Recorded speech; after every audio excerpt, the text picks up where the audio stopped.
नमस्कार दोस्तों, आपका हमारे YouTube channel MS Prajapati news में बहुत बहुत स्वागत है। तो दोस्तों, 5 पाप करने से मिलती है नरक में सबसे बड़ी सजा। प्रकृति के नियमानुसार यह मानव शरीर विशेष रूप से आत्म साक्षात्कार के लिए मिला है, जिसे कर्मयोग, ज्ञान योग या भक्ति योग में से किसी एक विधि से प्राप्त किया जा सकता है।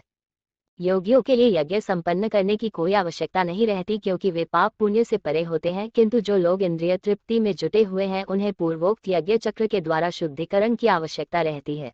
5 पाप करने से मिलती है नरक में सबसे बड़ी सजा। प्रकृति के नियमानुसार यह मानव शरीर विशेष रूप से आत्म साक्षात्कार के लिए मिला है, जिसे कर्मयोग, ज्ञान योग या भक्ति योग में से किसी एक विधि से प्राप्त किया जा सकता है। योगियों के लिए यज्ञ संपन्न करने की कोई आवश्यकता नहीं रहती, क्योंकि वे पाप पुण्य से परे होते हैं। किंतु जो लोग इंद्रिय तृप्ति में जुटे हुए हैं, उन्हें पूर्वोक्त यज्ञ चक्र के द्वारा शुद्धिकरण की आवश्यकता रहती है।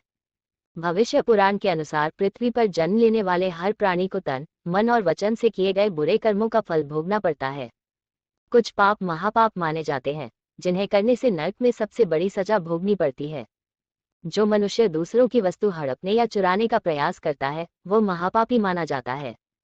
किसी और की वस्तु को छल से पाने या चुराने में मनुष्य के जीवन के सभी पुण्य कर्म नष्ट हो जाते हैं। चोरी की हुई वस्तु से कभी भी लाभ नहीं मिलता, बल्कि उसकी वजह से नुकसान का ही सामना करना पड़ता है। दान न करने वाला भी महापापी होता है। गुरु मनुष्य को अच्छे बुरे का ज्ञान देता है। गुरु को पिता के समान और गुरुपत्नी को माता के समान मानना चाहिए। गुरुपत्नी के साथ संबंध रखने वाले या गुरुपत्नी को बुरी नजर से देखने वाले मनुष्य को ब्रह्म हत्या से भी बड़ा पाप लगता है। गुरुपत्नी के साथ समागम करने वाले मनुष्य के पापों का प्रायश्चित किसी भी तरह संभव नहीं होता है। ऐसे मनुष्य को जयंती नामक नरक में उनके पापों की सजा मिलती है। अगर कोई मनुष्य जानकर या भूल से किसी की हत्या कर देता है, तो ये कर्म महापाप माना जाता है।